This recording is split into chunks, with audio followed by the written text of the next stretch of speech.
Hello, and welcome to Sobercast, where we provide AA speaker meetings and workshops in podcast format. We're an ad-free podcast, and if you enjoy listening, please help us be self-supporting by visiting Sobercast.com, look for the donate link, and drop $1 or $2 into our virtual basket. We hope you enjoy the podcast. Have a great day. Rarely have we seen a person fail who has thoroughly followed our path.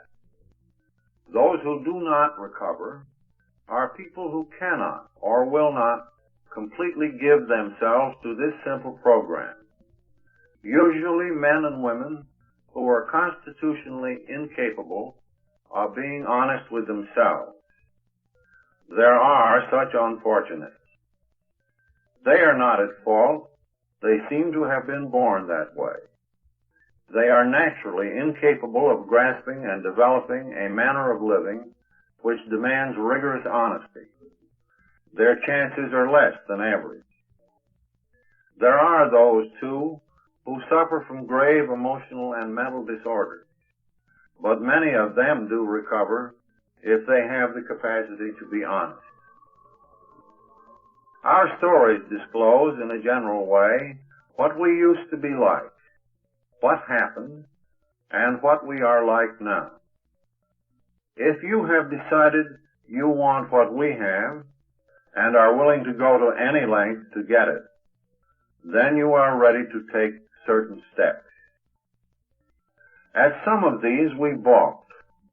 We thought we could find an easier, softer way, but we could not. With all the earnestness at our command, we beg of you to be fearless and thorough from the very start. Some of us have tried to hold on to our old ideas, and the result was nil until we let go absolutely. Remember that we deal with alcohol, cunning, baffling, powerful.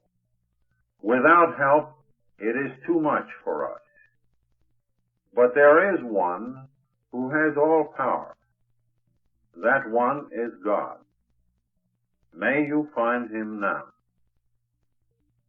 Half measures availed us nothing. We stood at the turning point. We asked his protection and care with complete abandon.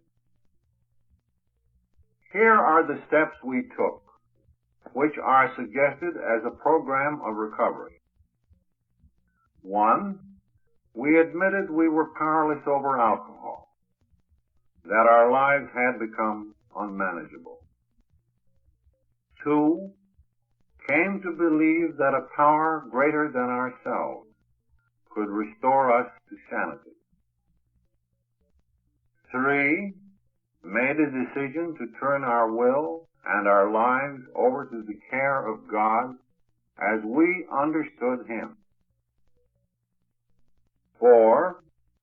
Made a searching and fearless moral inventory of ourselves. 5.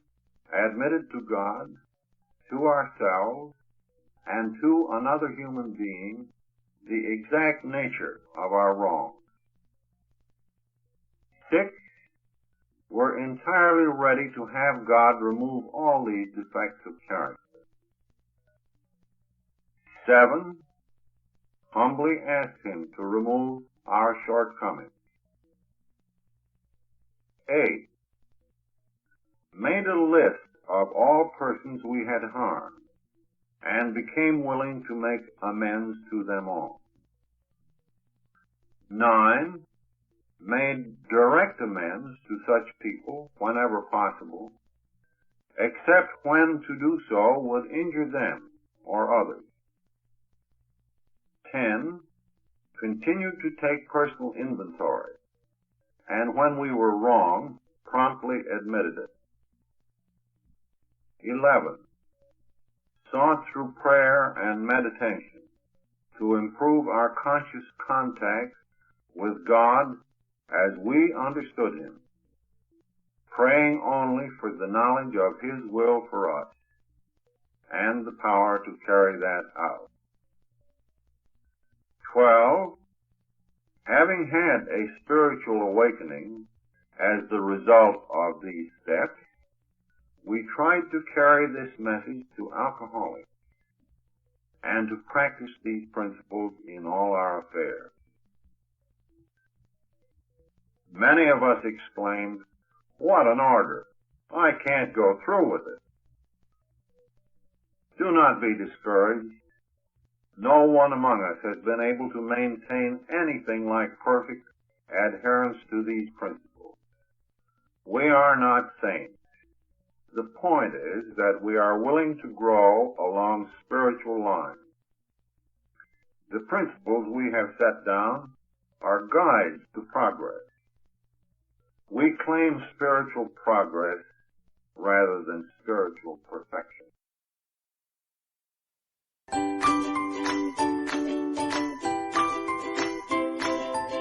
Thanks for listening. I hope you enjoyed the podcast. Sobercast is ad-free, and we'd like your help in order to keep it that way. So if you'd like to help us be self-supporting by pledging $1 or $2 a month, visit Sobercast.com and look for the donate links. Thank you very much.